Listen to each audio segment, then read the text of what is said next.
Welcome back to the podcast Catch It, A New Perception. My name is Ketuk. And I want to welcome all friends and family that take the time to listen each week.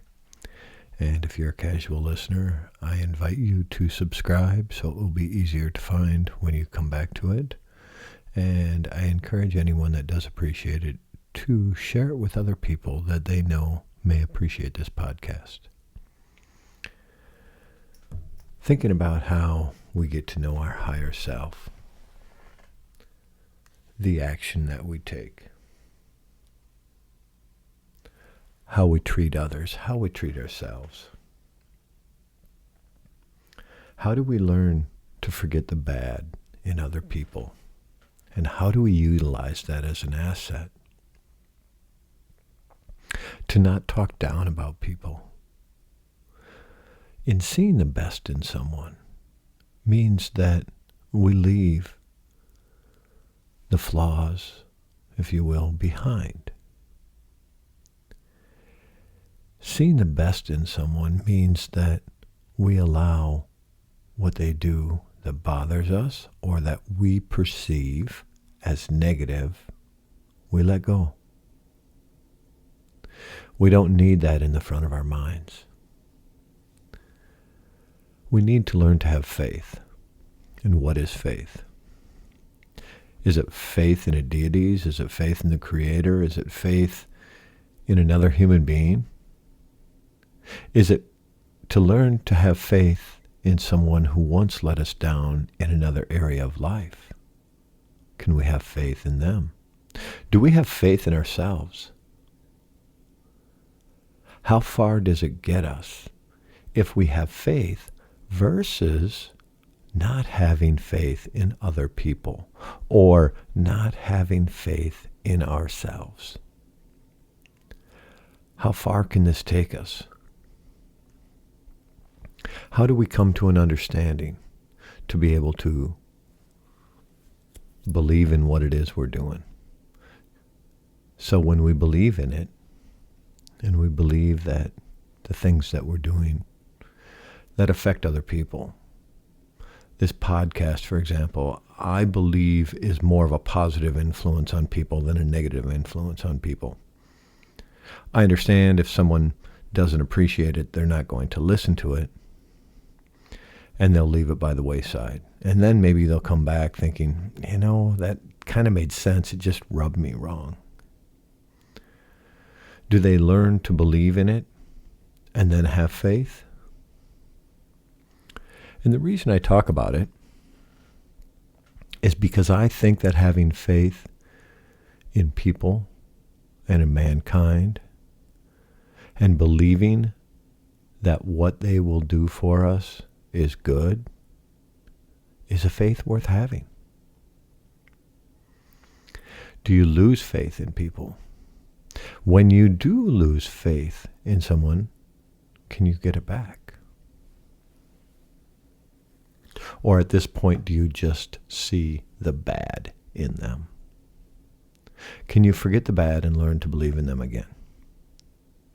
We think about maybe our parents when they let us down once, or our children maybe disappointed us, a grandparent that didn't show up the way we wanted them to and we were disappointed. And we learn to trust them again. We learn to have faith. We learn to believe in them again. Because just because someone lets us down or disappoints us doesn't mean we can't have faith in them again. It means we need to learn to trust ourselves. If you don't have faith in what it is you're doing, how can you have faith in someone else? If you don't have faith in other people, how can you have faith in yourself? Or belief, if you will. How can you believe in what it is you're doing when you don't believe and trust the people around you? Or if you don't trust other people around you, you're not really going to have that belief in yourself that you need. I believe that it comes full circle. We offer it in a way that can work for us. As I record this today, The full moon is almost upon us within the next couple hours. And it can affect us in a very good way. Do we have faith that it will? That'll bring the energy, this full moon? Or in a couple weeks when the new moon returns? Do we have faith in that? Do we know how good that will be for us? Do we know that what we offer other people will get back? Is that part of having faith? Is that when I offer you love, kindness, generosity, I see the beauty in you and I tell you? How does that internalize for me? I believe that this podcast is to help people change the way they think so that they can feel different. And I've given a couple different examples over the last year. I believe this will be the 51st episode. Next week we'll be finishing the first year, so we are about to embark on finishing the 5th season before long. And if this is all about changing the way we feel, how does faith have to do with how we feel? How does a belief in ourselves or a belief in others have to do with how we feel? Well, when I see the bad in you, I don't have faith in you. I don't believe in you. I maybe don't even like you, in the sense that I don't really want to be around this energy. I don't want to be around this energy that you give off, the vibe you give off, whatever terminology you want to use. I don't really want to be around that. And how do I, for lack of a better term, forgive the bad in you? Something you did to offend me, something you said to offend me, something that you did or said to someone else that was off-putting to me, so in other words, offended me in some fashion. How do I just set that aside and realize, you're doing the best you can for you, and that should be good enough for me. Like I said, with our immediate family, when we're looking at our children or our grandchildren, our parents, our grandparents, if we're looking at our siblings and people that we've always really cared about, it might be one thing. We forgive the bad in them. We don't see the bad in them. We let that go. And we let it go again. And for some of us, we have to draw the line and step back because it doesn't stop. I understand that we can get to that point, and we can also get to a point where we don't have to judge them. We don't have to condemn them in our mind. We can learn to have faith in them in some fashion, no matter how it is they treated us or someone else. It's kind of the process of letting go, and some of you have heard me mention this before. I hear people talk about letting go, and in a sense, it's like, yeah, whatever. And in a sense, it is that idea of forgetting the bad in them, or learning to have faith, just letting go, not holding it against someone. And I like to use these analogies at times, and like I said, some of you have maybe heard me say this. If any of you are familiar with trail riding with a horse, or any type of horse riding,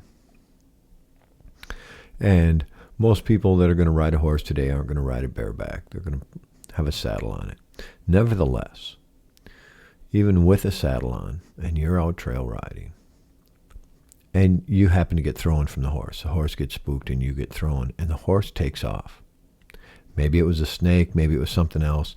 The horse gets spooked and it takes off after it throws you, and you are holding on to the reins as it throws you, and you decide that you want to continue to hold on to this last rope as you get dragged, or you open your hands and you let go.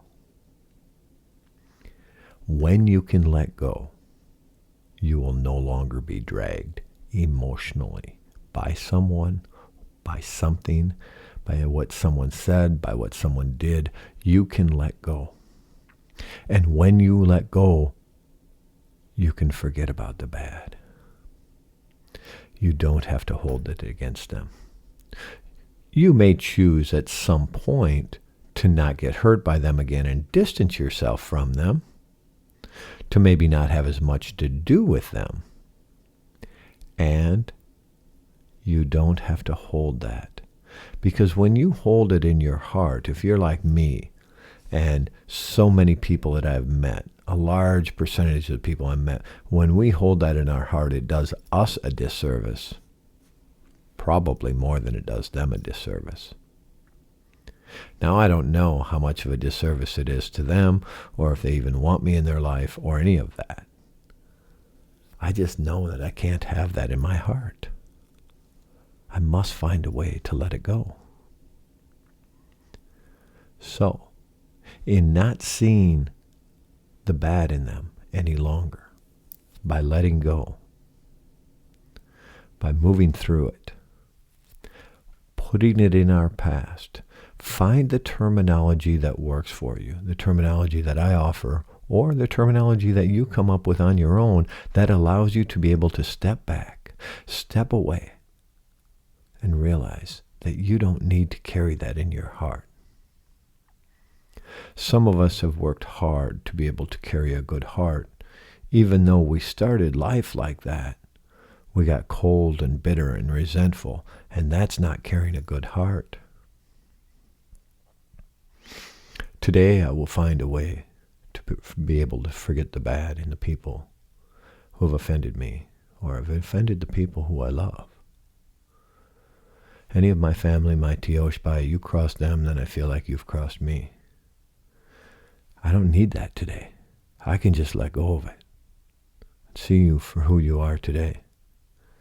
You do that again today, and I'll tell you, I can't be around this if it continues. It's not acceptable behavior today. I don't need to hold against you what you did in your past. And I need to be conscious of it. So it's time to forget the bad. It's time to offer love, dignity, and respect. It's time to offer compassion. With this new full moon, how do we see it differently? Do we get all of the energy we need through this full moon, from this full moon?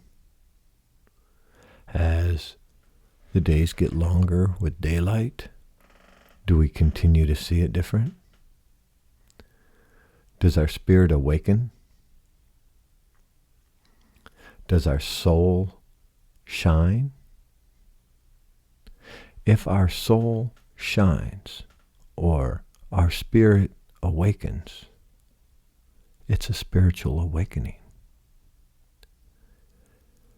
When my heart is free, when my heart doesn't carry that resentment, that bitterness, that anger, that sorrow, that shame, that guilt, when it doesn't carry that, I'm able to carry a good heart.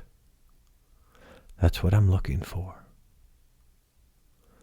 That's what I seek to find. That's why I will tell myself that today is going to be a good day. Someone at work will ask me, "How are you doing today?" Just another great day. Sometimes people think I'm being sarcastic. I am not. I am thankful for the breath of life today. I'm thankful that I'm able to see another sunrise and watch another sunset, maybe. Good day to each and every one of you. Looking forward to next time. Live in harmony with and use the bounty of the land to bring kindness to the world. Dok Shao Khet.